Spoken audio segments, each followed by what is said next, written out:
I have with me Advocate R.K. Singh. We also have with us Professor D.K. Giri, Rajlakshmi Joshi, and Major Mohammed Ali Shah joining us on the broadcast. Let me begin this conversation with Major Mohammed Ali Shah. Major Shah, the Prime Minister, in an exclusive conversation with NewsX, put forward an example where he said that think about a bridge that is being built or a road that is to be constructed today. The basis of granting the contract today has to be whether the company that is bidding has the capability, whether they have the equipment that they require, whether they have the experience that is needed to deliver something of that scale and magnitude to the government. So where exactly does reservation come in between this entire process? What do you make of the Prime Minister's comment? Right, Devika, it's a very, very good question. Regarding reservation, I would say, supposing I want to be a doctor, I'll give you an example. And you have a reservation quota for me, irrespective from whichever region. If you have a seat reserved for me to be a doctor, if you come to me as a patient and I'm not competent, I've become a doctor based on reservation. Do you think I'll be able to cure you? Do you think I'll be able to cure anyone? Well, if there's a reservation, thankfully in the army, there is no SC, ST and such thing. There is no reservation. There are no quotas in the army. I'll give you an example. Supposing, God forbid, supposing there was, and I was incompetent, on reservation I would become an officer. I would get killed in action. I would get my men killed. If I'm incompetent as an engineer, as an architect, and if I am given a contract only based on reservation, तो वो पुल जो bridge होगा वो मैं गिरा दूंगा. I will not be able to do a competent job on that. So when we talk on development, it should be purely on competency.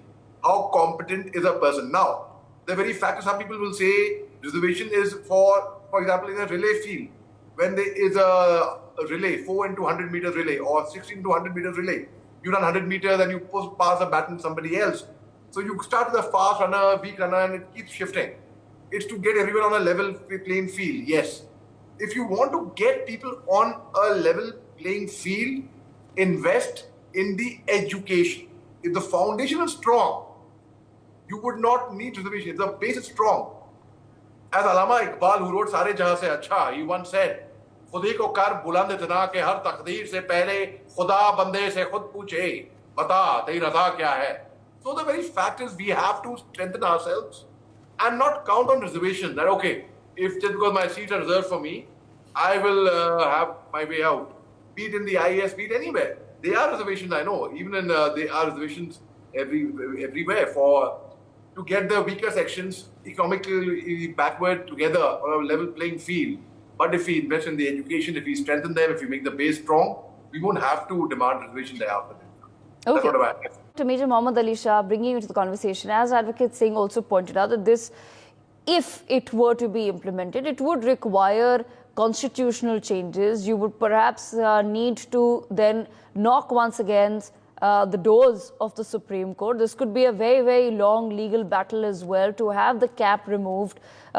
It would be a major issue for India going ahead. The sort of vision that Indians have for ourselves versus a sort of vision that the opposition at this point in time is laying out for us. Keeping that in mind, and keeping in mind the fact that, like I said, this would be a very, very long-term promise if it were to ever be implemented in practice, in reality, a reservation for Muslims in the country.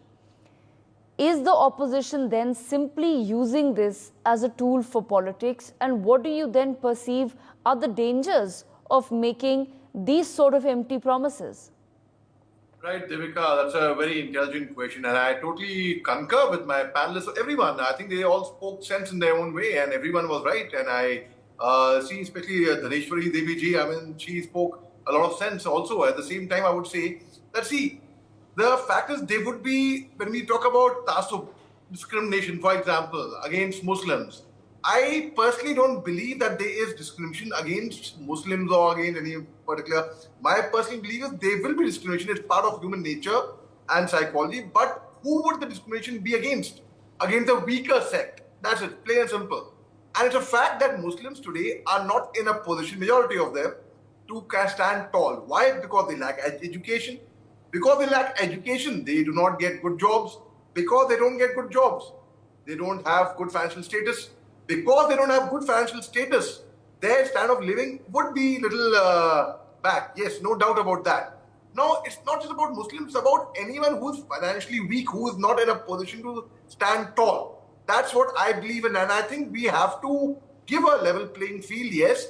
But for me, the way forward would be totally education.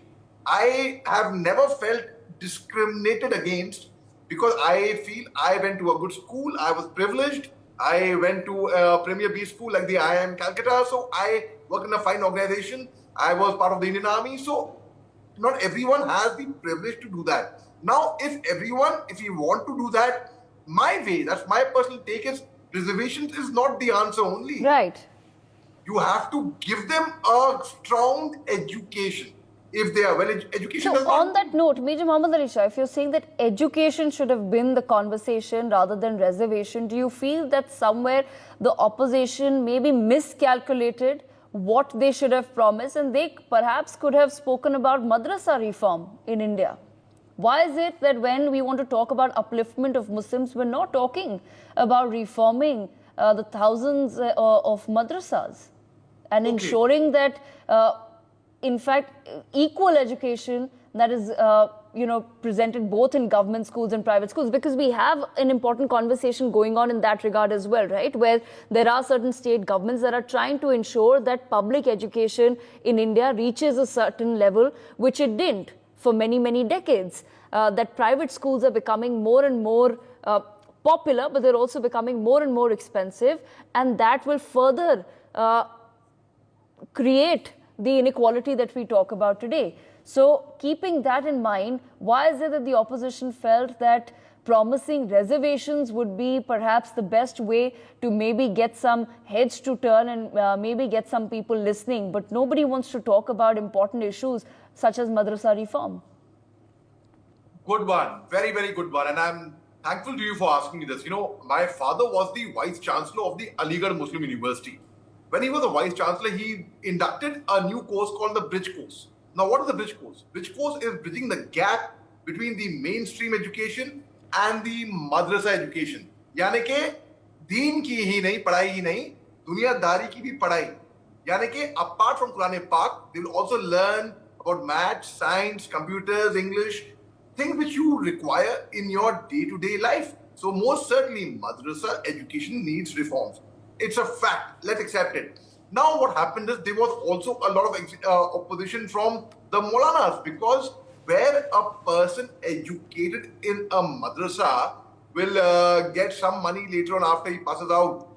When he gets dunya ki taaleem, he would be in a position to give their arms to other people. Now, why is it that people do not talk about the education which madrasas need to actually change? And one more thing, people have a wrong misconception, a wrong conception that madrasa means कि भाई आतंक की पढ़ाई हो रही है. ऐसा कुछ नहीं है. Madrasas are not the hub of terror. Madrasa basically means a pathshala, a school, a place to educate yourself.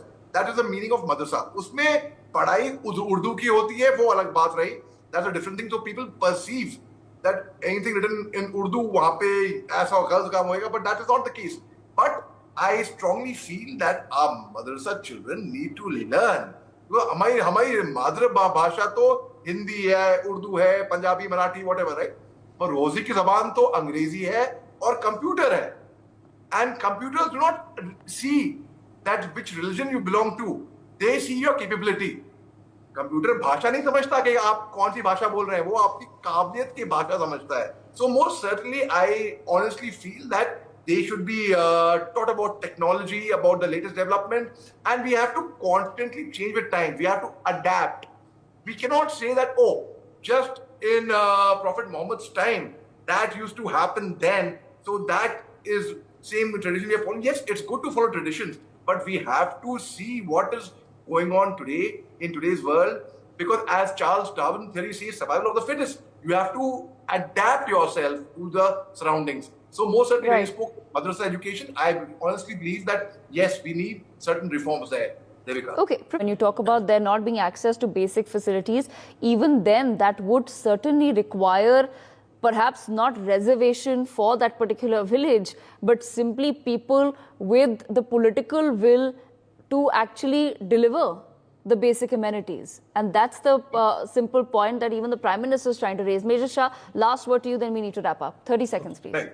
I totally agree with the professor, and he has a very practical and a very, very valid point. And I would again go back to what Professor Dhaneshwari Devi said. And she said that again we need we need a level playing field. And yes, and how do we get technology in remote areas? We get technology when there's a will, there's a way. Jahan cha hai, wahan raah hai, and that is where the focus should remain actually of getting technology and to that be exactly. in the remote